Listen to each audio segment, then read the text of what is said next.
మనము వాక్యం వినే చెవిని కలిగి ఉందాం. ముసలమ్మ ముచ్చట్లు వినేటువంటి చెవి కాకుండా దేవుని వాక్యాన్ని విని గ్రహించేటువంటి చెవి, మనస్సు మనం కలిగి ఉందాం. పోయిన వారంలో యూట్యూబ్లో మీరు చూసి ఉంటారు, అమెరికాలో ఒక సంఘటన జరిగింది. అమెరికాలో మాజీ అధ్యక్షుడు డొనాల్డ్ ట్రంప్ ఆయన ఎలక్షన్స్ కోసం క్యాంపెయిన్ చేస్తున్నప్పుడు ఒక యువకుడు, ఒక కాలేజ్ స్టూడెంట్ అతని మీద తుపాకీతో కాల్చినప్పుడు మరణం తప్పించుకున్నాడు. కానీ ఆ బుల్లెట్ ఆయన చెవిని తగులుకుంటూ పోయింది. చెవి కొంచెం గాయమైంది, రక్తం వచ్చింది. అయితే డాక్టర్లు చూసి ఏం చేశారంటే, ఏం కాదు, ప్రాణం మీద దక్కింది. ఆ గాయమైన చోట పట్టి పెట్టారు, బ్యాండేజ్ పెట్టారు. బ్యాండేజ్ పెట్టుకుని మళ్ళీ ప్రసంగం చేశాడు ఎలక్షన్స్ క్యాంపెయిన్లో. చేసినప్పుడు లక్షలాది మంది వచ్చారు ఆ మీటింగ్కు, ఎలక్షన్స్ మీటింగ్ అది. మళ్ళీ ప్రెసిడెంట్గా నిలబడుతున్నాడు. ఆయన మాట్లాడుతుండగా నేను చూసింది ఏంటంటే, అక్కడ ఉన్నది సన్నివేశం ఎలా ఉందంటే, ఆయన గాయమైన చెవికి పట్టి కట్టుకుని వచ్చాడు. అక్కడ వచ్చిన లక్షలాది మంది వాళ్ళ చెవులకు పట్టీలు పెట్టుకుని వచ్చారు. లక్షలాది మంది వచ్చారు, వాళ్ళ చెవులు బాగానే ఉన్నాయి, వీడి చెవే గాయమైంది. డొనాల్డ్ ట్రంప్ చెవి మాత్రమే గాయమైంది. వచ్చిన వాళ్ళందరి చెవికి వాళ్ళు కూడా పట్టీలు పెట్టుకుని వచ్చారు. అంటే అర్థం ఏంటంటే, నీకు బాధ అయింది, మాకు కూడా బాధే. నువ్వు ఏ నొప్పి అనిపిస్తున్నావో మేము కూడా నొప్పి అనిపిస్తున్నాం, నువ్వు మాకు ప్రెసిడెంట్గా రావాలి అని చెప్పి ఏకాభిప్రాయాన్ని వ్యక్తపరిచారన్నమాట. అంటే అంత ఐక్యత వాళ్ళు ఉంది. వాళ్ళందరూ ఓటేస్తారు ఆయనకి. ఆమేన్. ఇదేనా మనం కూడా ఒక ఏక కుటుంబముగా, ఒక నాయకుడిగా సంఘములో అటువంటి ఐక్యత, ఎందుకంటే మంచి గొప్ప ఐక్యత ఆత్మదేవుడు మనం కలిగించాలి. ఒకరి బాధ ఒకరు భరించలేమేమో, తీర్చలేమేమో, కానీ ఆ బాధ అనుభవించినట్టుగా మనము ఐక్యం కావాలి. హల్లెలూయా. వాక్యం విషయంలో కానీ, ప్రార్థన విషయంలో కానీ, సంఘ సహవాస విషయంలో కానీ మనం వేరు కుటుంబాల్లో ఉన్నాం, వేరు ప్రాంతాల నుంచి వచ్చాం. భర్తలు, భార్యలు, కుమారులు, కుమార్తెలు ఒక కుటుంబముగా సంఘంలో ఆరాధిస్తున్నాం. నీ బాధ నేను అనుభవిస్తున్నట్టుగా ఉండాలి, నా బాధ నువ్వు అనుభవిస్తున్నట్టుగా ఉండాలి. ఆ ఏకాభిప్రాయం మనకు రాకపోతే దేవుడు మనలో కార్యం చేయడు. హల్లెలూయా. దేవుని యొక్క ఆత్మ ఐక్యపరిచేదే కానీ విడగొట్టేది కాదు. వాక్యం వద్దమా? దయచేసి యాకోబు పత్రిక గత ఆదివారమున మనము ఈ వాక్యం ధ్యానించాము. ఆ వాక్యం నేను అంతా చెప్పలేకపోయిన సమయభావం చేత ఇది మన ఆ వాక్య ధ్యానము మనం కొనసాగించుకుందాం. యాకోబు పత్రిక 4వ అధ్యాయం, యాకోబు పత్రిక 4వ అధ్యాయంలో ఉన్నటువంటి 6వ వచనం చదువుకుందాం.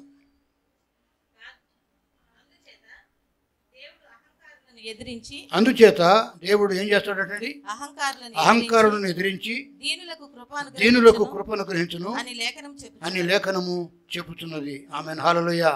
మొదటి పేతురు పత్రిక చూడండి ఒకసారి. మొదటి పేతురు పత్రిక పక్కనే ఉంది. ఆ మొదటి పేతురు పత్రిక 5వ అధ్యాయము 5-6 వచనాల్లో ఉన్న మాటలు చదువుకుందాం. చిన్నపిల్లలారా మీరు పెద్దలకు లోబడి ఉండుడి. మీరందరూ ఎదుటివాని ఎడల దీన మనస్సు అను వస్త్రము ధరించుకుని మిమ్మును అలంకరించుకునుడి. దేవుడు అహంకారాలను ఎదిరించి దీనులకు కృప అనుగ్రహించును. ఆమేన్. హల్లెలూయా.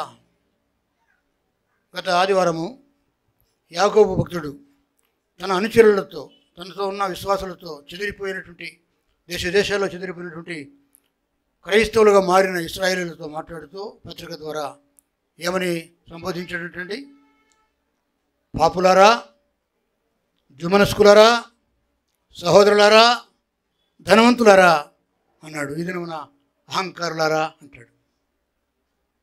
ఎవరండి వాళ్ళు? దేవుని సంఘములో ఉన్న వారిలో ఎవరున్నారట? అహంకారులు ఉన్నారట. అందుకనే పేతురు భక్తులు అంటాడు, అహంకారులు దేవుడు ఏం చేస్తున్నట్టండి, దేవుడు అహంకారాన్ని ఎదిరించి దీనులకు కృప ఇస్తాడు. నీకు కృప కావాలంటే నీ అహంకారాన్ని తీసేసుకోవాలి. నీవు చేతగాని పని దేవుడు చెప్పడు. దేవుని రాజ్యం సమీపించినది, మారు మనసు పొందమని ప్రభు సెలవు ఇచ్చాడు. మారు మనసు ఎలా పొందగలుగుతావు అంటే అది నీ చేతన అవును. మనసు మార్చుకునే శక్తి దేవుడు నీకు ఇచ్చాడు. మనం మనసు మార్చుకోం. మారు మనసు పొందమని మనకు దేవుడు చెబుతూ ఉంటే మనం ఏమంటామంటే చేతనైతే ఆయన్నే మార్చుకోమని చెప్పి ఆయనతో పెట్టుకుంటాం. మనకు చేత కాని పని ఆయన చెప్పడు. మనం మనసు మార్చుకునే శక్తి దేవుడు మనకు ఇచ్చాడు. మారు మనసు పొందుతాం.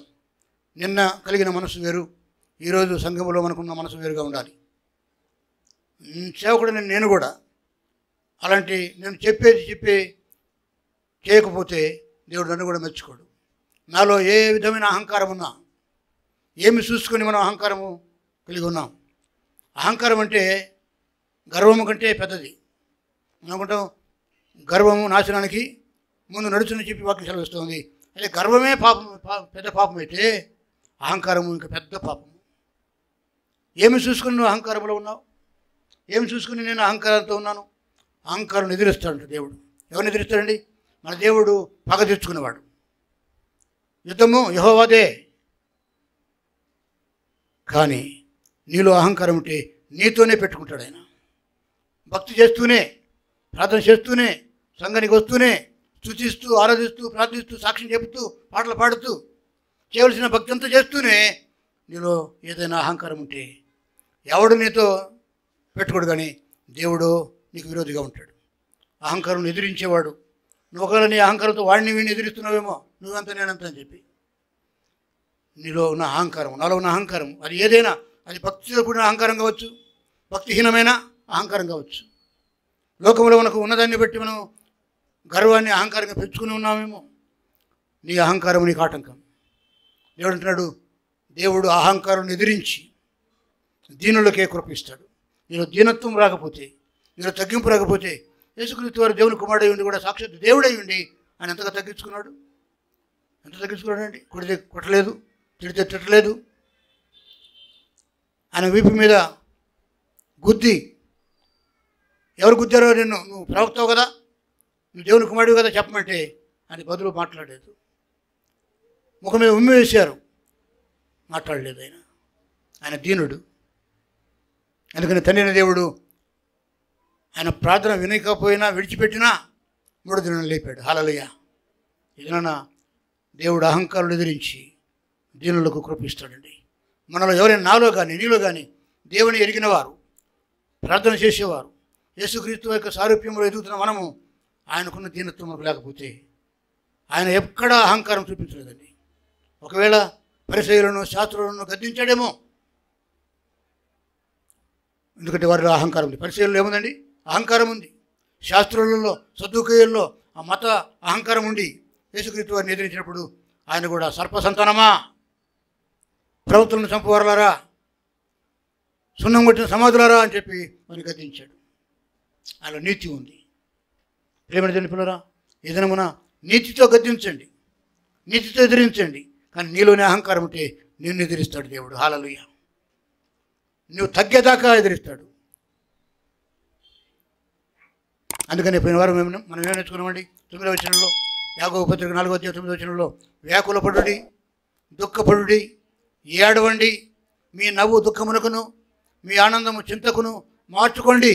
ప్రభు దృష్టికి మిమ్మల్ని మీరు తగ్గించుకోండి, అప్పుడు ఆయన మిమ్మల్ని హెచ్చిస్తాడు. మిమ్మల్ని మీరే హెచ్చించుకుంటే దేవుడు తగ్గిస్తాడు. ఆయన అహంకారం ఎదిరించి దీనులకు కృప ఇచ్చేవాడు. ఈ దినమున చెప్పుకోవడానికి కొంగ భక్తి నక్కలేనా కాదు. బయటికి భక్తిగా నటిస్తూ లోపల అహంకారం పెట్టుకుంటే దేవుడి హృదయాన్ని చూస్తున్నాడు. ఆయన హృదయ అంతరంగం నిలిగినవాడు. దేవుడు కోరిన తగ్గింపు నీలో ఉందా? దేవుడు కోరిన దీనత్వం నీలో ఉందా, నాలో ఉందా? ప్రశ్నించుకుందాం. అలా లేని పక్షంలో, దేవా నాకు నీ దీనత్వం అనుగ్రహించయ్యా. వారిలాగా వీరిలాగా మేము అహంకారంగా ఉండకుండా దీనులకు కృప అనుగ్రహించే దేవా, నీకు మీ కృప నాకు కావాలి. మా బాధలలో, మా శ్రమలలో, మా దుఃఖములో, మా లోటులలో, మా యొక్క కన్నీటిలో మీ యొక్క ఆదరణ మాకు కావాలని చెప్పి మనం అడుగుదామా ప్రభువును? ఈ దినమున ఎటువంటి అహంకారం నీలో ఉంది? భక్తి కలిగిన అహంకారం ఉంటుంది. కొంచెం నువ్వు ఎక్కువ ప్రార్థనాపరుడు అయితే, ఎక్కువ ప్రార్థనాపరుడు అయితే అదే నీకు అహంకారంగా మారుతుందేమో. ఒకరికి ఒక మంచి స్థిరమైన ఉన్నతమైన ఉద్యోగం నీకుంటే దేవుడు ఇస్తే అందులో నువ్వు అహంకారం చూపిస్తున్నావేమో. దేవుడు నిన్ను ప్రేమించి ఎంతో ధనము, ధాన్యము, వెండి, బంగారములు నీ స్థితిని ఉన్నతంగా మారిస్తే నీ స్థితిని బట్టి నువ్వు అహంకారం కలిగి ఉన్నావేమో, జాగ్రత్త. ఎందుకంటే ఇది ఒక మానవుడు చెప్పే మాట కాదు, ఇది దేవుడు చెబుతున్న మాట. యాకోబు భక్తుడు తన సంఘంతో మాట్లాడుతుంటాడు, దేవుని ఎరిగిన వారితోనే మాట్లాడుతున్నాడు. ఇశ్రాయేలీయులు ఎందుకు గర్విస్తారంటే తెలుసా? మేము అబ్రహాము సంతానమని గర్విస్తారు. మేము మా పితరుడు గొప్పవాడు, మా జాతి గొప్పది. 12 గోత్రాలలో ఏ గోత్రంలో ఉన్నవాడైనా గర్విస్తాడు. గోత్రాన్ని బట్టి, వరకున్న మతమును బట్టి, ధర్మశాస్త్రాన్ని బట్టి. ఆకాశమును భూమిని సృష్టించిన మా దేవుడు గొప్పవాడు అంటాడు. యెహోవా దేవుని బట్టి కూడా వారు గర్విస్తారు. గర్వం ఏ రూపంలో వచ్చినా దేవుడు ఊరుకోడు. దేవునికి అయిష్టమైన రెండు విషయం ఏంటంటే విగ్రహారాధన ఆయనకు పడదు, 2 గర్వము కూడా ఆయనకు పడదు. గర్విష్ఠులను ఆయన ఎదిరిస్తాడు, అహంకారం ఎదిరిస్తాడు. దేవుడే నేను ఎదిరిస్తే నువ్వు బతకవు. సౌలు గర్వించాడు. మొదటి సంఘంలో, ఆది సంఘంలో చెప్పనటువంటి సంఘ పెద్దను చంపడానికి మత పెద్దలు కూడుకున్నప్పుడు వాళ్ళకు నాయకుడిగా ఉండి నడిపించినవాడు సౌలే. వారి వస్త్రాల దగ్గర కాపలా ఉన్నవాడు కూడా సౌలే. సౌలు అనుమతితోనే స్టెఫను రాళ్ళతో కూడా చంపేశారు. ఆది సంఘంలో జరిగిన మొట్టమొదటి మర్డర్కు కారణం సౌలు. కానీ సౌలును దేవుడు ఎదిరించాడు. గుర్రం మీద పోతూ ఉంటే దమస్కులో ఉన్నటువంటి సంఘమును పాడు చేయడానికి కొంతమంది లీడర్స్ని తీసుకొని, రోమ ప్రభుత్వం యొక్క పర్మిషన్ తీసుకొని గుర్రముల మీద పోతుంటే దేవుడు ఆపాడు. కళ్ళు పోయినాయి, గుర్రం మీద నుంచి పట్టిపోయాడు, మెరుపు మెరిసింది, దెమ్మర పడిపోయి కింద నేల మీద పడ్డాడు. జీవితంలో మొట్టమొదటిసారి సౌలు అనేవాడు ప్రభువా అనే మాట అన్నాడు. హల్లెలూయా. ప్రభువా నీవెవరు? అంతకుముందు వాడే ప్రభు. సౌలు జీవితంలో నాకంటే గొప్పవాడు, దాదా, రౌడీ, అనేకులను హింసించేవాడు, క్రీస్తు సంఘాన్ని పాడు చేసినవాడు, ఎంతో పలుకుబడి గలవాడు, ఎంతో ఆ రోజుల్లో యూనివర్సిటీలో పెద్ద చదువు చదివినవాడు, విద్యావంతుడు, గమనీయులు పాదాల దగ్గర విద్య నేర్చుకున్నవాడు. అన్నిట్లో అహంకారం, గర్వం చూపిస్తూ సంఘాన్ని పాడు చేస్తుంటే దమస్కు మార్గంలో గుర్రాన్ని ఆపేశాడు యేసుక్రీస్తు వారు. మెరుపు మెరిసింది, నేల మీద పడిపోయాడు. ఫస్ట్ టైం లైఫ్లో ప్రభువా నువ్వెవరన్నాడు. వెంటనే ఒక స్వరం ఏర్పడింది, నీవు హింసిస్తున్న క్రీస్తును. నేను ఎవరో తెలుసా? నీలో ఉండే గర్వాన్ని, నీలో ఉండే అహంకారాన్ని నేను ఎదురుస్తున్నా. నేను జీవముల దేవుణ్ణి, నేను క్రీస్తు. నువ్వు హింసిస్తున్నావు, నన్ను హింసిస్తున్నావు, నా సంఘాన్ని హింసిస్తున్నావు. నేను ఉరకొచ్చుతానా? నేను నిన్ను ఎదిరిస్తాను. నా సంఘాన్ని పాడు చేస్తున్నాను, నిన్ను ఊరకన ఉంచను. కానీ దేవుడు ఎంత మంచివాడంటే సౌలును చంపలేదు, కానీ మార్చాడు. హల్లెలూయా. సౌలును పౌలుగా మార్చి, ఈనాడు సౌలు కంటే ఎక్కువ పత్రికలు రాసినవాడు గ్రంథంలో ఎవరు లేరండి. పౌలు కంటే ఎక్కువ సేవ చేసినవారు ఎవరు లేరు. ఆ దుర్మార్గుడిని మార్చి, సౌలును పౌలుగా మార్చి అనేక ఖండాల్లో యేసుక్రీస్తు స్తోత్రపడించి చివరికి ప్రభు కోసమే హతసాక్షి అయిపోయాడు. తల నరికేశారు. యేసును ప్రకటించినందుకు ఆనాటి ప్రభుత్వము సౌలు తల నరికేశారు. సౌలు గర్వం ఏమైపోయిందండి? పౌలుగా మార్చి అహంకారాన్ని ఎదిరించి దీనుడిగా చేశాడు. సౌలు ఇప్పుడు పౌలుగా మారాడు. ఈ దినమున ఎంతమంది సౌలులు సంఘంలో ఉన్నారు. వాళ్ళు పౌలులుగా మారడానికి దేవుడు ఇష్టపడుతున్నాడు. ఒకవేళ దేవుడిని ఎదిరించావా జాగ్రత్త, ఆయన తగ్గిస్తాడు. దేవుడు నీ ఇంట్లో ఉండాలి, దేవుడు నీ యొక్క హృదయంలో ఉండాలి, దేవుడు నీ ప్రవర్తనలో ఉండాలి, దేవుడు నీ సాక్ష్యంలో ఉండాలి. నేను చేస్తున్న సేవ అదేనండి. నేను ఏదో తగ్గించుకున్నట్టుగా నటించను. మీరు ఒకవేళ ఎవరు అనుకుంటున్నారు పాస్టర్ గారు నటిస్తున్నారు అనుకోవద్దు. నేను నిజంగానే ప్రభుని బట్టి తగ్గించుకుంటున్నా. అహంకారం కలిగి ఉంటే నాకు ఏమీ లేదు. నాకున్నదల్లా కృపే. హల్లెలూయా. నాకున్నదల్లా కృపే. మీ అందరికంటే నీతివంతుని కాకపోవచ్చు, మీ అందరికంటే ధనవంతుని కూడా కాకపోవచ్చు, మీ అందరికంటే నాకు ఏమీ లేకపోవచ్చు, కానీ దేవుడు నాకు ఇచ్చిన కృప మీ మధ్యలో ఈ పరిచర్య చేయడానికి, ఈ పరిచర్యను బట్టి నేను అహంకారము కలిగి లేను. నేను కాబట్టి కాపరినిగా ఉన్నాను, నేను కాబట్టి పాట పాడుతున్నాను, నేను కాబట్టి ప్రసంగాలు చేస్తున్నాను. ఆ అహంకారం నాలో ఉంటే దేవుడు నన్ను క్షమించుగాక. అహంకారం నేను ఏ రూపంలో ఉన్నా దేవుడు నిన్ను ఎదిరిస్తాడు. దేవుడే నిన్ను ఎదిరిస్తే, అసలుడే నీకు వ్యతిరేకంగా మారితే నువ్వు బ్రతకవు, నిలవు. ఎంత గొప్పవాడినైనా తగ్గిస్తాడు. ఫరో, నాకు సమయం లేదు కాబట్టి ఎక్కువ రెఫరెన్స్లు చెప్పలేను, మీకు తెలుసు, ఈ చరిత్రలన్నీ తెలుసు. ఫరో అనేవాడు ఒకడున్నాడు. వంశపారంపర్యంగా మొదటి ఫరో, రెండవ ఫరో, మూడవ ఫరో అని చెప్పి, ఫరో అనేది బిరుదు, వారి వంశం పేరు అది. ఐగుప్తుకు వారి సింహాసనం మీద కూర్చొని ఉన్నారు చక్రవర్తులు. మోషే కాలంలో ఒక ఫరో ఉన్నాడు. మోషే అహరోను యెహోవా దేవుడు ఏర్పాటు చేసుకుని, మీరిద్దరు వెళ్ళి నా ప్రజలు ఇశ్రాయేలీయులు 430 సంవత్సరాల నుంచి ఆ ఫరో దాసత్వంలో ఉన్నారు, మగ్గిపోతున్నారు, వారి మొర నేను విన్నాను. మోషే అహరోను మీరిద్దరు వెళ్ళి వారు విడిపించుకొని రండి. 6 లక్షల కాల్బలం ఉంది, అంటే యుద్ధం చేసేవారే ఇశ్రాయేలీయుల్లో ఐగుప్తులో బానిసలుగా ఉన్న వారిలో 6 లక్షల మంది ఉన్నారు. వెళ్ళి ఆ యోధులను, ఆ వీరులను, ఆ పురుషులను, స్త్రీలను, ముసలులను, ముత్తకోలను, పిల్లల్ని, పెద్దల్ని, వారి మందలను, వారి సమస్తమును తీసుకుని ఐగుప్తును దాటి రండి. మీరు వెళ్ళి ఫరో ఎదురు నిలబడి, ఫరో లెట్ మై పీపుల్ గో, నా ప్రజలను పోనిమ్మని చెప్పి గట్టిగా అడగండి, వాడు పంపిస్తాడు. అంటే 9 సార్లు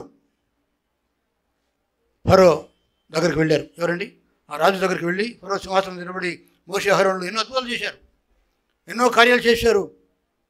కానీ దేవుడు అంటాడు, వాక్యం ఏంటంటే దేవుడే ఫరో హృదయాన్ని కఠినపరిచాడంట.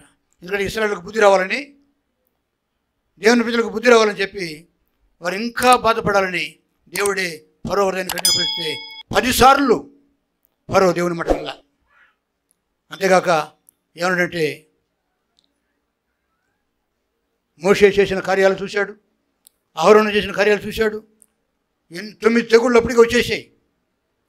పొమ్మంటాడు పోనివాడు, పొమ్మంటాడు పోనివాడు. చివరిసారిగా దేవుడు చెప్పాడు, యెహోవా దేవుడు చెప్పాడు, మోషే ఈసారి తప్పకుండా ఫరో మీ మాట వింటాడు. మోషే వెళ్ళాడు, ఫరో సింహాసనం నిలబడి, ఫరో 9 సార్లు దేవుడు కార్యాలు చేశాడు, 9 అవకాశాలు దేవుడు నీకు ఇచ్చాడు, మా ప్రజలను పోనిమ్మని చెప్పంటే మోషే అన్నాడు, ఇంకొకసారి నా దగ్గరకు వస్తే చంపేస్తాను అన్నాడు. నీ ముఖం నాకు చూపించొద్దు. ఏమన్నాడండి? ఓ మోషే, మళ్ళీ ఇంకొకసారి నా దగ్గరకు వస్తే నీ మెడకాయ మీద తలకాయ ఉండదు, లేపేస్తాను, చంపేస్తాను చెప్పన్నాడు. నువ్వు నన్ను మళ్ళీ నీ ముఖం నాకు చూపించొద్దంటే మోషే పాపం వచ్చేసాడు. సరే నేను వచ్చాడు. 10వ తెగులు వచ్చింది. అదేంటి తెలుసా? రాజుగారి ఇంట్లో కూడా ప్రథమ సంతానం చచ్చింది. తిరగలి విసిరే దాసి కుమారుడు వరకు పశువులలో కూడా ప్రథమ సంతానం రాత్రి చచ్చిపోయింది. దేవుడు మరణదూతను పంపించేశాడు. దేవుని మాట వినకపోతే ఫరో కూడా ఆగడు దేవుని దగ్గర. ఫరో అహంకారము దేవుడు తగ్గించాడు. ఇక తట్టుకోలేక తన సొంత కొడుకే చచ్చిపోయాడు. ఇంట్లో రాజకుమారుడే చచ్చిపోయాడు. ఇశ్రాయేలు కుటుంబంలో ఏ మరణం జరగలేదు. ఐగుప్తీయుల కుటుంబంలో ప్రతి ఇంట్లో ఒక చావు జరిగింది. అప్పటికే 9 తెగులు వచ్చాయి. ఇక 10వ తెగులు ఏంటంటే మరణమే. 9 అవకాశాలు దేవుడు ఇస్తే మాట వినకపోతే, అహంకారం తగ్గించకపోతే ఇక 10వది చివరిది మరణమే. అప్పటిదాకా అలాగే ఉంటావా? మరణం సంభవించిన దాకా అహంకారం తగ్గించుకోవా? ఏంటి నీ గొప్పతనం? దేవుని కంటే గొప్పవాడివా, గొప్పదనివా? 10 అవకాశాలు, 10 తెగుళ్ళు ఇశ్రాయేలుకు అవకాశం అయితే ఫరోకు బుద్ధి చెప్పడానికి దేవుడు కఠినపరుస్తూనే దేవుని యొక్క కోపాన్ని ప్రదర్శించాడు. ఇదనమన్నా ఎన్ని తెగుళ్ళు ఇస్తే నువ్వు దేవుని నమ్ముకుంటావు? ఎంత శిక్ష నీ మీదకి వస్తే దేవుణ్ణి తగ్గించుకుంటావు? ఎంత కావాలండి? ఎన్ని ప్రసంగాలు కావాలి నువ్వు మారడానికి? టీవీలో వాక్యం, గృహగుడికల్లో వాక్యము, బయట ప్రపంచంలో వాక్యాలు, సంఘంలో వాక్యము, ఎక్కడ వాక్యం లేదండి. ప్రియమైన దేవుని పిల్లరా, ఒకసారి నేను 1986 సంవత్సరం అనుకుంటాను, కొత్తగా నేను బైక్ కొనుక్కున్నా. అప్పుడు ఒక టీవీఎస్ ఉండేది నాకు, సుజుకి బైక్, జపాన్ మేక్ కొనుక్కున్నాను. అహంకారం వచ్చేసింది. ఇప్పుడు అంతకుముందు సైకిలు, తర్వాత టీవీఎస్, తర్వాత ఏమొచ్చిందండి నాకు సుజుకి మోటార్ బైక్ వచ్చింది. మా ఊళ్ళో చూపించాలి ఇది. బయలుదేరా. ఏ అహంకారం అండి, నాకు సుజుకి ఉందని చెప్పి. ఆ రోజుల్లో సుజుకి ఉన్నదంటే great, Japan make, foreign make అనమాట. అది వేసుకుని ఒక కుర్రాడు నాకు తోడుకు వచ్చాడు, వాడు తీసుకుని వెళ్ళిపోయా. అంతా బాగానే ఉంది. ఇల్లు మా బంధువులు చాలా అక్కడక్కడ దగ్గర దగ్గర దూర ప్రాంతాలు ఉంటే మా ఊరికే కాకుండా మా బంధువులు ఎక్కడెక్కడ ఉన్నారో ఆ వినుకొండ దగ్గర, నర్సరావుపేట దగ్గర ఆ ప్రాంతాలకు అన్నీ వెళ్ళి బండి చూపించుకుని వచ్చాను. తిరుగు ప్రయాణంలో మా ఊరు దాటి అడవి ఉంటుంది, నల్లమల ఫారెస్ట్. అడవిలోకి వచ్చిన సరిగ్గా ఒక 8 కిలోమీటర్లు మా అమ్మాయి చేసిందంటే మా పొలంలో పండే సొరకాయలు, మిరపకాయలు, బీరకాయలు, టమోటాలు, పేద మూటలు ఆ బండికి అటు ఇటు కట్టారు. వద్దంటుంటే తల్లి కదా కట్టింది, పొలంలో ఉండే కట్టేసింది. ఆ బండి వేసుకొని వచ్చేటప్పుడు ఒక్కడే, పోయేటప్పుడేమో తోడు ఉన్నాడు ఒకడు. వచ్చేటప్పుడు ఎవరు లేరు, ఒంటరిగా వచ్చాను. ఒక 10 కిలోమీటర్లు వచ్చాను, లేదు అడవి అరణ్యంలోకి వచ్చేసాను. అక్కడ ఎవరు లేరు నాకు పలకడానికి, ఏ సహాయం చేసేవాడు లేడు నాకు. బండి పంచర్ అయిపోయింది. దేవుని కృప ఏంటంటే నరదాములు అనే ఒక తండా వచ్చింది. ఆ అడవిలోనే ఒక లంబాడి తండా ఉంది. ఆ తండా దగ్గర నా బండి పంచర్ అయిపోయింది. ఊరి దగ్గర కాబట్టి సరిపోయింది, ఎవరు కొన్ని బతిమాలుకుందామని అనుకున్నా. ఎవడు బయటకు రావట్లేదు తండాలో నుంచి, చుట్టూ అడవి. బండి అక్కడ పెట్టుకుని ఏం చేయాలో తోచలేదు. సొరకాయలు, బీరకాయలు, టమోటాలు, మిరపకాయలు మూటలు అట్లాగే ఉన్నాయి. ఒక పక్క కోపం వస్తూ ఉంది, చిరాకు పడుతుంది. నేను రాత్రికల్లా, ఎందుకంటే నేను అప్పుడు సంస్థలో దేవుని సేవ చేసేవాడిని, చెక్ బుక్ నా దగ్గర ఉంది. మరుసటి సోమవారం నేను బ్యాంకు నుంచి డబ్బులు డ్రా చేయాలి. అందరూ నా మీద ఆధారపడి ఉంటారు. ప్రభు అని చెప్పి ప్రార్థన కూడా రావట్లే.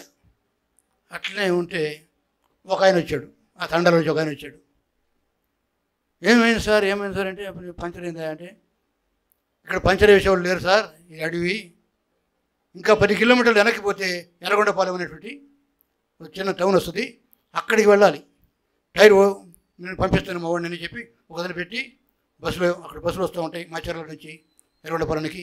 ఆ బస్సులో ఎక్కించి టైర్ ఉప్పు తీసేసి ఎలాగో వాళ్ళు చేశారు. పోతలకి పోయి పంచర్ వచ్చేసరికి మధ్యాహ్నం అయిపోయింది. మధ్యాహ్నం కాదు, సాయంకాలం అయిపోయింది.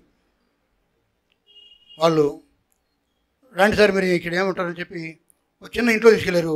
అది చర్చ్. లంబాడి వాళ్ళు మారి, లంబాడి పాస్టరు, లంబాడి సంఘము రాగి రొట్టె, టమాటో కూర చేసి నాకు పెట్టారు. నాలో అహంకారం ఉంది, దేవుడు నన్ను తగ్గించాడు. లంబాడి వాళ్ళు ఆదిమవాసులు, కొండ జాతి వారు నన్ను తీసుకుని వెళ్ళి, నేను ఎవరిని తెలియదు వాళ్ళకి, నాకు వాళ్ళెవరో నాకు తెలియదు. నేను దేవుని సేవకుడిని. దేవుని ప్రేమించి నా అహంకారాన్ని తగ్గించి నాలో దీనత్వం పెట్టాడు. వాళ్ళు పెట్టిన తిండి తిని, సార్ మీరు రాత్రి పూట పోతున్నారు, మీకు తోడుగా పంపిస్తామని చెప్పి ఒకరిని పంపించారంట. ఆడ వెనక్కి కూర్చున్నాడు. రాత్రిపూట మధ్యరాత్రిలో వస్తున్నాం. కొన్ని సొరకాయలు పోయినాయి, కొన్ని టమాటాలు పోయినాయి, కొన్ని మిరపకాయలు పోయినాయి. అవి ఏమేమి పోయినాయో, ఎంత స్పీడ్గా వస్తున్నాయంటే అప్పుడు కొంచెం కుర్రాండి కాబట్టి వీడు వచ్చేసాను. ఇక హైదరాబాద్కు కొంచెం దూరం ఉండగా ఇబ్రహీంపట్నం అవతల, అది కూడా ఒక అరణ్యం లాంటిది, అక్కడ పోలీసులు పట్టుకున్నారు. ఎవరు మీరు? నా దగ్గర ఆ రోజుల్లో ఆధార్ కార్డులు ఇవి లేవు, నా దగ్గర విజిటింగ్ కార్డు కూడా లేదు అప్పుడు. సరే నేను అప్పుడు పాస్టర్ని కూడా కాదు, నేను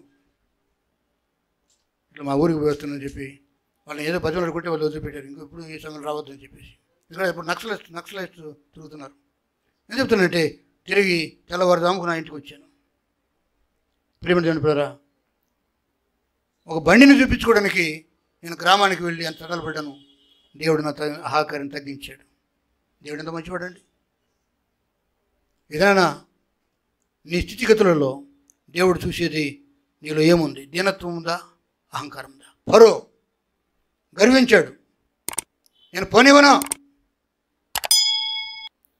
మోషే మళ్ళీ ఇంకోసారి నా దగ్గరకు వస్తే నీ ముఖం చూపించొద్దు, నేను చంపేస్తాను. దేవుడు ఫరో హృదయాన్ని మెత్తనపరచలేదు, కానీ ఫరోను ఎదిరించాడు. దేవుడు ఏడ్చుకుంటూ ఇంట్లో కొడుకు తెచ్చాడు. దేశమంతటా ప్రతి ఇంట్లో మరణం సంభవించింది. దేవుడికి భయపడి తీసుకెళ్ళమన్నాడు. ప్రేమ దేవుడు, దేవుడు ఏదైనా చేయగలడు. నేను తగ్గించడానికి తన మహిమ కోసమై ఏదైనా చేయగలడు. దేవుని భయం ఉన్నవాడు దేవుని అర్థం చేసుకుంటాడు. గొల్యాతు అనేవాడు ఒకడున్నాడు. గొలాయత్ అని ఇంగ్లీషులో అంటారు, తెలుగులో గొల్యాతు అంటారు. వాడు ఫిలిష్తీయుడు. వాడు సర్దారు, పెద్ద సర్దారు. వాడి బల్యం వేయడానికి వాడు కావాలి. ఎన్నో మూరలు ఎత్తున్నాడు వాడు. పెద్ద బలిష్ఠుడు. ఇశ్రాయేలుకు ఫిలిష్తీయులకు యుద్ధం జరుగుతూ ఉంది. ఆ కొండ మధ్యలో ఆ సైన్యము, ఫిలిష్తీయుల సైన్యం అక్కడుంది, ఇశ్రాయేల్ సైన్యం ఇక్కడుంది. ఇశ్రాయేల్ రాజు సౌలు రాజు భయపడి వణికిపోతున్నాడు. వారి సైన్యం గొప్పది, మా సైన్యం తక్కువ ఉందని చెప్పి భయపడిపోతుంటే దావీదునే గొర్రెల కాపరి, చిన్నపిల్లోడు, వాడు ఆ గొల్యాతు అనేవాడు మాట్లాడుతున్న మాటలు సహించలేక జీవంలో దేవుని నామాన్ని దూషించి వీడెవడు, గొర్రెలు కాసుకునే దావీదు అనేటువంటి ఒక చిన్నవాడు ఒక్క ఒడిసెల రాయితోటి కొడితే దిమ్మ కింద పడ్డాడు. వాడి కత్తితోనే వాడు తల కోసి తీసుకొచ్చి రాజుకు చూపించాడు. ఎంత గర్వించాడంటే గొల్యాతు, మీలో ఒకటి చాలు నన్ను చంపడానికి, నాతో యుద్ధం చేయడానికి. మీలో ఒకరిని పంపించండి, నన్ను గెలిస్తే మేము లొంగిపోతాం. గర్వించాడు. ఇశ్రాయేలు దేవుడు యెహోవా దేవుడిని ఇష్టానుసారంగా మాట్లాడాడు. ఇశ్రాయేలు దేవుడిని దూషించాడు. నీ దేవుడు ఎంత, మా దేవత కంటే గొప్పవాడా అని చెప్పి ఇష్టానుసారంగా దూషిస్తే దావీదు ఆ మాటలు విని, దావీదు అన్నారు నలుగురు మిలిటరీలో ఉన్నారు, సైన్యంలో ఉన్నారు. వారు వెనికిపోతున్నారు. కానీ గొర్రెలు కాసుకున్న దావీదు ధైర్యంగా కర్ర చేత పట్టుకుని విడతలు పట్టుకుని వచ్చాడు. 5 రాళ్లలో ఒక రాయి విసిరాడు. గొల్యాతు చచ్చాడు. గొల్యాతు గర్వాన్ని దేవుడు అన్నిచ్చాడు. ఇశ్రాయేలు సైన్యం గెలిచింది, ఫిలిష్తీయుల సైన్యము ఓడిపోయింది. అంతేకాదు శత్రువు దేవుని చేతులు చచ్చాడు. ఒక చిన్న బాలుడు ఆ ఒడిసెలు పట్టుకుని కర్ర పట్టుకుని వస్తూ ఉంటే గొల్యాతు అన్నాడండి, నువ్వు కర్ర పట్టుకుని వస్తున్నావు, నువ్వు చూస్తే చిన్నోడివి, నేను కుక్కనా? నేను కుక్కను కాదు, సర్దారును. నీ మాంసాన్ని, నీ ఎముకలను విరిచి ఆకాశ పక్షులకు వేస్తానని చెప్పన్నాడు. దావీదు భయపడలే. ఆ కర్ర చేత పట్టుకొని వచ్చి ఒక్క రాయితోని 5 రాళ్ళు ఉన్నాయి కానీ ఒక్క రాయి చాలు శత్రువుని చంపడానికి. దావీదులో దేవుడు ఉన్నాడు. హల్లెలూయ. ఇది నాన్న మనమందరం చిన్నోళ్ళమే కావచ్చు, బలహీనులమే కావచ్చు. దావీదు లాంటి చిన్న వయసులో మనకు ఎంత అనుభవం, పెద్ద అనుభవం లేదు మనకు. కానీ ఒక్క వాక్యం చాలు, ఒక్క ప్రార్థన చాలు, ఒక్క స్తుతి చాలు. ఇది మంత్రం కంటే గొప్పది, ఇది తంత్రం కంటే గొప్పది, ఇది మాయా ప్రయోగం, మత ప్రయోగం కంటే గొప్పది. నీ ప్రార్థనలో దేవుని శక్తి ఉంది. ఒక్క ప్రార్థన చాలు, సాతాను నువ్వు జయించగలవు. హల్లెలూయా. 5 రాళ్ళు ఉన్నాయి, నున్నటి రాళ్ళు ఏరుకున్నాడు. ఒక్క రాయి కూడా వేస్ట్ కాలేదు. ఒక్క రాయితోనే శత్రువు చచ్చాడు. నీలో అహంకారం ఉంటే, తగ్గించుకునే గుణం నీకుంటే దేవుడు తగ్గిస్తాడండి. నేను తగ్గలేనని చెప్పి నువ్వు అనుకుంటే కుదరదు. ప్రభువా నేను తగ్గుతాను, నేను తగ్గి ఉండాలని, దీనత్వం నాలోకి రావాలని కోరుకుంటున్నాను. ఆ ఆశ నీకుంటే ఆశగల ప్రాణాన్ని దేవుడు తృప్తిపరుస్తాడు. దేవుని తగ్గించుకుంటాను. సంఘంలో, కుటుంబంలో, దేవుని పిల్లల లోకంలో దేవుని యొక్క కార్యాన్ని నేను చేస్తాను, దేవుని గురించి నేను తగ్గించుకుంటానని చెప్పి నీకు ఆశ ఉంటే ఆ తగ్గింపు దీనత్వాన్ని నీకు దేవుడు ఇస్తాడు. హల్లెలూయా. నాకు కూడా ఇస్తాడు. ఏదో బలవంతంగా మనం తగ్గించుకున్న చూడ ఆశ ఉంటే చాలు. యేసుక్రీస్తు వారు తను తగ్గించుకుని దేవుని కోసమే ఆ జీవితం జీవించినప్పుడు తండ్రిని దేవుడు ఘనపరిచాడు. 3వదిగా ఒకడున్నాడు, నాబాలు అనేవాడు. వాడు మొరటివాడు, దుర్మార్గుడు. కష్టకాలంలో దావీదు 400 మందిని ఎంటబెట్టుకుని అరణ్యంలో అడవిలో తిరుగుతూ ఉంటే సౌలు అనేవాడు దావీదును చంపడానికి ప్రయత్నం చేస్తుంటే, సౌలు సైనికులు వెంటబడి తరుముతుంటే దావీదు తన వారితో అరణ్యంలో తిరుగుతుంటే ఆ ప్రాంతంలో భూస్వామి ఒకడున్నాడు, పెద్ద భూస్వామి, ధనవంతుడు. వాడి పేరు నాబాలు. వాడికి ఒక రిక్వెస్ట్ పంపించాడు దావీదు. రిక్వెస్ట్ పంపించి, ఇక్కడ ఉన్న భూస్వామి కదా, నేను నాతో ఉన్న 400 మంది ఒక తిండి కావాలి, నువ్వు ధనవంతుడు కాబట్టి మేము కష్టంలో ఉన్నాం, రాజు కావలసిన దావీదు పెద్ద వీరుడు అనుకుంటే నాబాలును చంపి సమస్తం తెచ్చుకోగలడు. కానీ దావీదు మంచివాడు, దేవుని నమ్మినవాడు, దేవుని భయం అన్నవాడు కాబట్టి కబురు పెట్టాడు. ఇద్దరు మనుషులు పంపించి మేము కష్టంలో ఉన్నాము, అరణ్యంలో మీ ఏరియాలో ఉన్నాం కాబట్టి మాకు ఆహారం కావాలి, కొన్ని రొట్టెలు కొంత ఆహారం పంపించమంటే నాబాలు గర్వించి ఏమన్నాడంటే, దావీదు ఎవడో దావీదు అంటే నేను లెక్కన వాడు పంపండి పంపిస్తానా అని చెప్పి గర్వించాడు. ఎవరండి? నాబాలు అనే ధనవంతుడు దావీదు యొక్క రిక్వెస్ట్ కూడా మరి పట్టించుకోకుండా ఆహారం పంపమని అడుక్కుంటే పంపబోతే దావీదు కోపం వచ్చి కత్తులు పట్టుకొని రాన్నాడు. కత్తులు పట్టుకుని 400 మంది పెట్టుకుని చంపేద్దామని అని చెప్పేసి బయలుదేరాడు. ఎందుకంటే ఆకలి చచ్చిపోతున్నాం. మర్యాదగా అడిగితే వాడు గర్వించి దావీదు ఎవడు, యెహోవా ఎవడు అన్నట్టుగా మాట్లాడుతూ ఉంటే దావీదుకు రోషం ఎక్కువైపోయింది. ఈ సంగతి వెళ్ళి నాబాలు పనివాళ్ళు వెళ్ళి, దావీదు తన సైన్యంతో వస్తున్నాడా, నువ్వు అన్న మాటలు కోపం వచ్చింది చంపేస్తాడు అని పనివారు వెళ్ళి చెప్తే వాడు అలాగే ఉన్నాడు, మత్తుగా తాగి గర్వంతో ఉన్నాడు. కానీ భార్య వినది అన్నమాట. నాబాలు భార్య అబీగయలు. నాబాలు భార్య విని, భార్యకు ఆమె తగ్గింపు గల స్త్రీ, యెహోవా దేవుని గురించి తెలుసు ఆమెకి, దావీదు గురించి కూడా విన్నది. దావీదు వస్తే నాకు భర్తను చంపేస్తాడని చెప్పి భయపడిపోయి గాడిద మీద కొన్ని రొట్టెలు ఆహారం పెట్టుకుని పని మనుషులు తీసుకొని పోయి కొన్ని గాడిదలను పెట్టుకుని 400 మందికి సరిపోయేంత ఆహారం అంతా సమకూర్చుకొని దావీదు దగ్గరికి వచ్చి బతిమాలుకుంది, నా భర్తను చంపొద్దు, నా భర్త మంచోడు కాదు, వాడు మరటోడు అన్నాడు. భార్య అందరికీ నాబాలు భార్య అబీగయలు దావీదుతో ఉన్న వారికి అందరికీ ఆహారం అక్కడ పెట్టి దావీదును రిక్వెస్ట్ చేసుకుని మళ్ళీ తిరిగి వచ్చి భర్తకు చెప్పింది. భర్త బాగా తాగున్నాడు, మత్తులో ఉన్నాడు. అయ్యా నీకు మరణం తప్పింది, లేదా ఈ పాటికి దావీదు వచ్చి చంపేసేవాడే, సైన్యంతో వచ్చేవాడు అని చెప్తే మత్తు దిగింది. ఎప్పుడు దిగిందని? ఎప్పుడైతే దావీదు నిన్ను చంపేవాడే, నేను వెళ్ళి నీ మరణం తప్పించాను నీ భార్యను కాబట్టి అని చెప్పి ఆ అనుభవం అంతా చెబుతూ ఉంటే ఆ మత్తు దిగి వేసాడు, గుండె పగిలి చచ్చిపోయాడు. మత్తు దిగింది కానీ గుండె పగిలి భయం ఎక్కువైపోయి ఇక్కడే ఉన్నాడు దావీదు. అంతకుముందే ఆ భయం ఉంటే ఎంత మంచిది.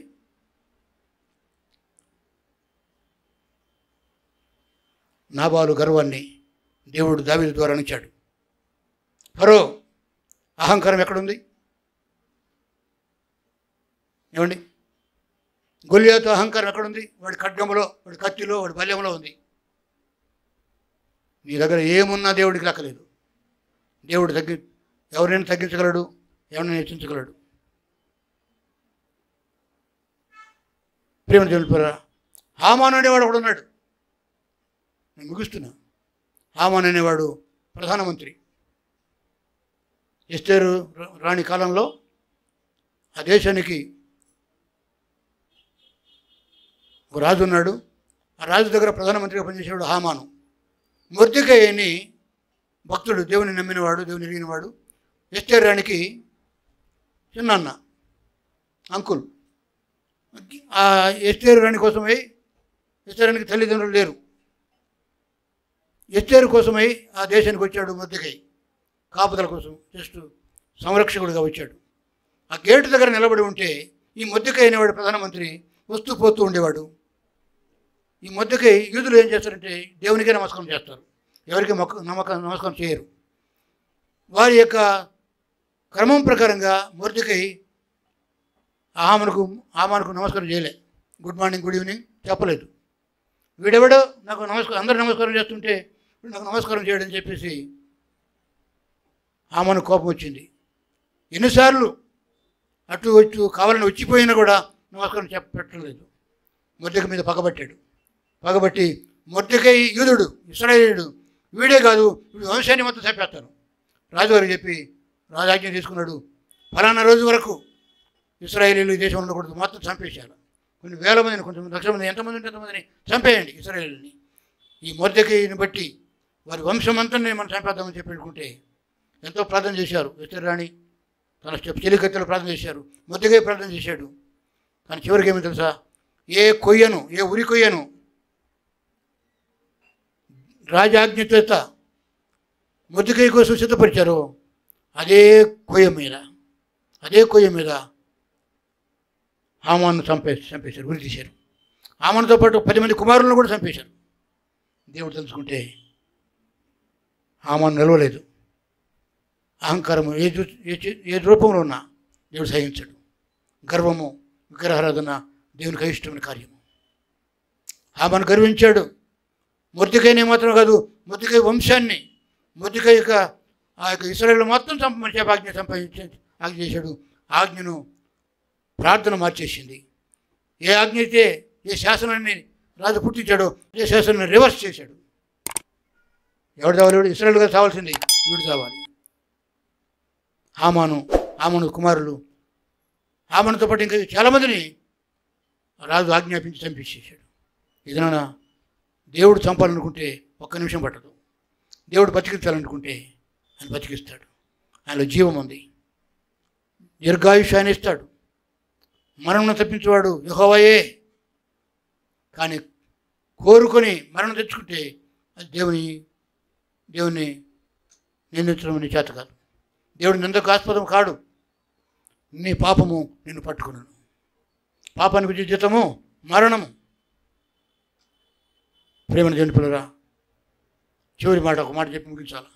నెబుకద్నెజరు మహా గొప్ప చక్రవర్తి, మహా గొప్ప రాజు. సమయం లేక నేను రెఫరెన్స్లు చెప్పట్లేదు, వాక్యభావం చదవడానికి సమయం లేదు. నెబుకద్నెజరు అతను గర్వించాడంట. చెప్పాలంటే గొప్ప రాజే, మహా చక్రవర్తే. కానీ దేవునికి కూడా భయపడకుండా ఈ బబులోను పట్టణాన్ని కట్టించింది నేనే కదా అని గర్వించాడట. ఈ మహాపట్టణాన్ని కట్టించింది నేనే కదా అని గర్విస్తూ ఉంటే ఆ మాటలు అంటున్నాడంట అక్కడున్న జనాలతోటి. ఈ పట్టణాన్ని కట్టింది ఎవరు అనుకున్నారు? నేను. ఈ పట్టణంలో ఉండేటువంటి మహా ప్రభావం అంతా నాది. ఈ పట్టణాన్ని కట్టించిన కీర్తి ప్రతిష్టలు నాకు చెందాలి అని చెప్పి గర్విస్తుంటే ఆకాశం నుంచి ఒక శబ్దం పడిందంట. నెబుకద్నెజరు, నువ్వు గర్వించావు కాబట్టి, నీ రాజరికాన్ని బట్టి, నీ అధికారాన్ని బట్టి, ఈ మహాపట్టణాన్ని బట్టి నువ్వు గర్విస్తున్నావు. నీలో అహంకారం ఉంది కాబట్టి నీ సంగతి నేను చూసుకుంటాను. ఏమన్నా తెలుసా? నీ ప్రజలే తరుముతారు. నీ ప్రజలే నిన్ను తరుముతారు. 7 కాలములు నువ్వు గాడిదలాగా గడ్డి మేస్తావు. సింహాసనం ఉండదు, రాజ్యం ఉండదు. ఎవరైనా నిన్ను తరిమిందంటే ఎక్కడి నుంచి శత్రువులు వచ్చి తరమరు, నీ ప్రజలు నిన్ను తరుముతారు. దేవుని స్వరం ఏర్పడింది. నిజంగానే నెబుకద్నెజరు మెంటలు వచ్చేసి అడవులకు వెళ్ళిపోయాడు. 7 కాలములు అంటే సంవత్సరాలు, నెలలు నాకు తెలియదు, అర్థం తెలియదు. 7 కాలములు దేవుడు చెప్పిన మాట దేవుని స్వరం ఏర్పడింది. వెళ్ళిపోయాడు. అడవి గాడిదలాగా గడ్డి తిన్నాడు. ఆడి ఎంట్రుకలు పక్షి రెక్కల వలె నెక్కబడిపోయినాయంట. మంచులో తడిసి తిండి లేక తింపలేక గడ్డి తిని బతికాడు ఒక రాజు. చివరికి ఏమంటాడు తెలుసా? యెహోవాయే దేవుడు, అందరూ ఆయనని స్తుతించాలి, అందరూ ఆయన్ని ఆరాధించాలని చెప్పి రాజు బుద్ధి తెచ్చుకున్నాడు. ఆయన ఏమంటాడండి? గర్వంతో నశించు వారిని చదవండి ఆ మాట. గర్వముతో నటించు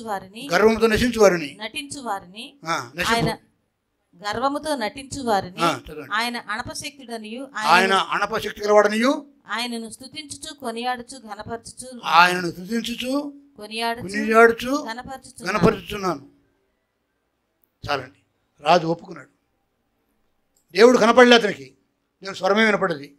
నెబుకద్నెజరు గర్వించావు, నీలో అహంకారం ఉంది, నీ సంగతి నేను చూసుకుంటాను. 7 కాలములు అరణ్యములో గడ్డి తిని బ్రతికాడు. దేవుడు అహంకారం ఎదిరించి దీనులకు కృపను గ్రహించునని లేఖనం చెబుతున్నది. పాపులారా, వ్యభిచారులారా, ద్విమనస్కులారా, సహోదరులారా, ధనవంతులారా, అహంకారులారా, జాగ్రత్త. వ్యాకులపడుడి, దుఃఖపడుడి, ఏడువుడి, మీ నవ్వు దుఃఖమునకును మీ ఆనందం చింతకును మార్చుకునుడి. ప్రభు దృష్టికి మిమ్మల్ని తగ్గించుకునుడి, అప్పుడు ఆయన మిమ్మల్ని హెచ్చించును. ఇప్పుడు ఏడుస్తున్న వాళ్ళరా మీరు నవ్వుతారు. లేక యేసుక్రీస్తు వరకమంటాడు, మీరు నవ్వుతున్న వారితో నవ్వండి, ఏడుతున్న వారితో ఏడవండి. ఇతరులను ఏడిపించొద్దు, పరిశుద్ధాత్మను దుఃఖపరచొద్దు. అది నీకు మంచిది కాదు. దీనంతో అడుక్కోండి, అహంకారం తగ్గించుకోండి.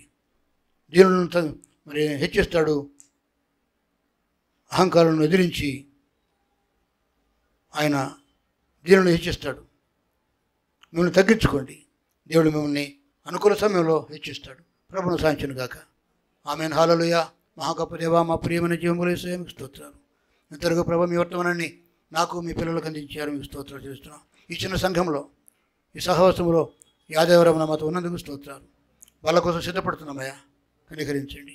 మాలో ఏ రూపమైనలోనైనా అహంకారం ఉంటే, మాలో ఉంటే అయ్యా తగ్గించుకునే గుణాన్ని మాలో పెట్టండి.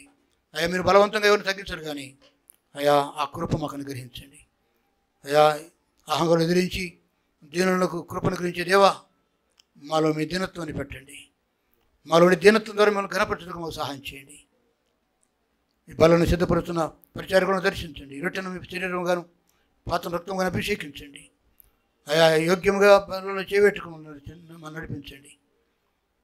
మా దశమ భాగములు మా స్వేచ్ఛ అర్పణలు మమ్మల్ని కూడా మీరు అంగీకరించండి. అయ్యా దీవించి నడిపించి మహిమ పొందండి. ఈ ప్రాంతంలో మనం వాడుకుంటున్నందుకు స్తోత్రాలు.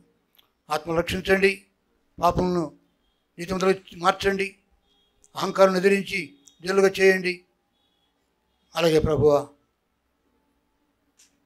రోగులను స్వచ్ఛపరచండి, విశ్వాసం జీవపరచండి, దీవించి నడిపించండి.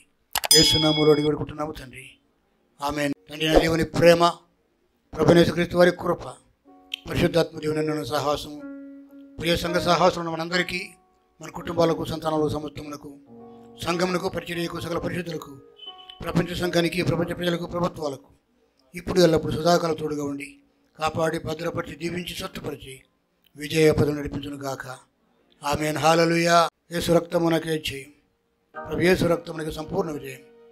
అపవాది క్రియలంత నాశనము కలుగును గాక. ఆమేన్, ఆమేన్, ఆమేన్. అందరికీ వందనాలండి.